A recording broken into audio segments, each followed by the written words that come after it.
ایک گھنے سرسبز اور پرسکون جنگل کے کنارے ایک بلند اور خوبصورت درخت تھا۔ اس درخت پر ایک ننھی چڑیا اپنے معصوم بچوں کے ساتھ رہتی تھی۔ وہ روزانہ صبح سویرے سورج نکلنے سے پہلے ہی اپنے پروں کو پھیلا کر آسمان کی طرف اڑ جاتی، کبھی کھیتوں میں تو کبھی ندی کنارے اور کبھی جنگل کی پگڈنڈیوں پر بیٹھ کر اپنے بچوں کے لیے دانہ تلاش کرتی۔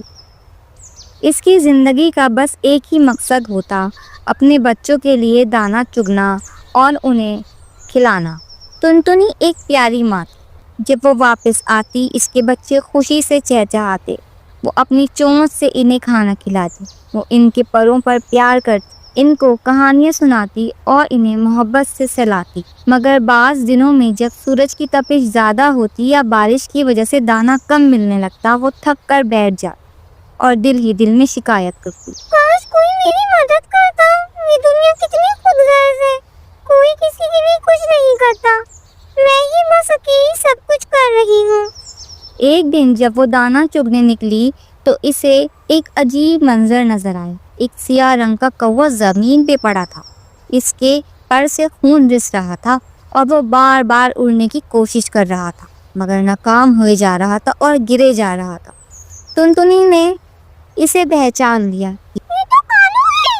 جنگل کا وہ کوّا اکثر دوسرے پرندوں کی مدد کرتا تھا، سب سے ہنس کے بات کرتا تھا، تنتنی بہن میری مدد کرو، میں اڑ نہیں پا رہا ہوں، شاید میرا یہ پر ٹوٹ گیا ہے۔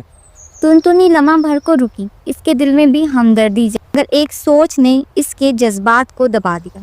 میرے 3 بچے گھر پر اکیلے ہیں، اگر میں ان کے لیے کچھ نہ لے کر گئی تو وہ بھوکے رہ جائیں گے، اس نے سرد لہجے میں کہا۔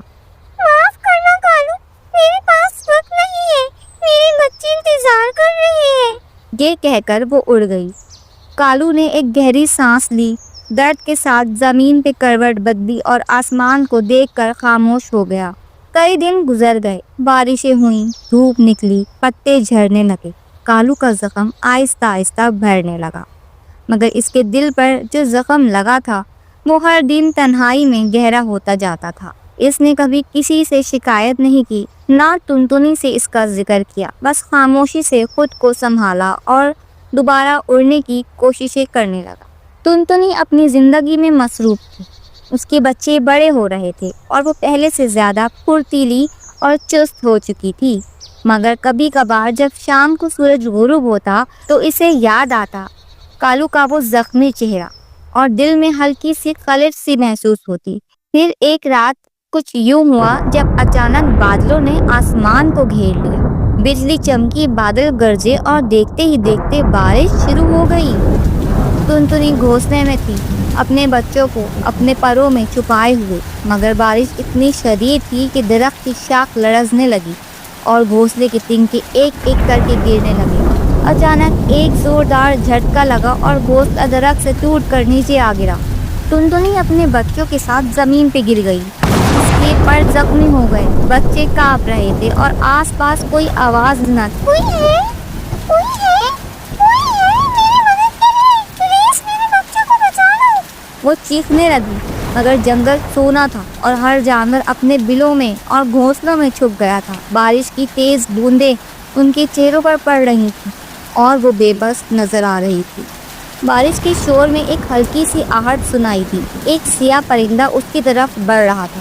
وہ کالو تھا، اس کی چال میں اعتماد تھا، وہ دوبارہ مضبوط ہو چکا تھا اور آنکھوں میں نرمی تھی۔ تنتنی نے اسے دیکھا اور نظریں جھکا لی۔ کالو نے قریب آ کر کہا، کیا تمہارا گھر تباہ ہو گیا ہے؟ میرے درخت پر ایک خالی شاخ ہے، جب تک نیا گھر نہ بنے تم اور تمہارے بچے وہاں رہ سکتے ہیں۔ تنتنی کی آنکھیں بھر آئیں۔ کالو، میں نے اس دن تمہاری مدد نہیں کی تھی، پھر بھی تم میری مدد کیوں کر رہے ہو؟ کالو مسکرایا اور اس کی آواز میں نرمی تھی۔ جو دل میں نرمی رکھتے ہیں وہ بدلہ نہیں لیتے۔ اگر اس دن تم مصروف تھی تو یہ تمہاری مجبوری تھی، دشمنی کا سبب نہیں۔ کالو نے تنتنی کو اپنے درخت تک پہنچایا، اس نے اپنے پر کھول کر انہیں بارش سے بچایا۔ جب بارش رکی تو تنتنی اور کالو نے مل کر ایک نیا گھونسلہ بنایا۔